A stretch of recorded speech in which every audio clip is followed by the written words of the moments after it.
How to delete GoShare account. If you're done using GoShare and want to completely remove your account, here's how to do it step by step.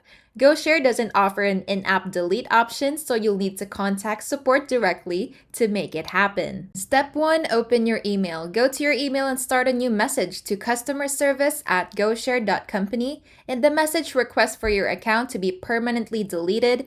Be sure to include the email address and phone number linked to your GoShare account. Step 2 is optional, but you can use the contact form. If you'd rather not send an email, you can also go to goshare.company and scroll down to find the Contact Us link. Fill out the form and state that you want your account deleted. Make sure to enter accurate contact details so they can find your profile. Step 3. Don't just unsubscribe. GoShare has an unsubscribe page, but that only stops the emails. It doesn't delete your account. You still need to contact support to fully remove your data. Step 4. Wait for confirmation. Once you send your request, GoShare's team may respond to verify your identity or ask for confirmation. After that, they'll process the deletion. It usually takes a few business days.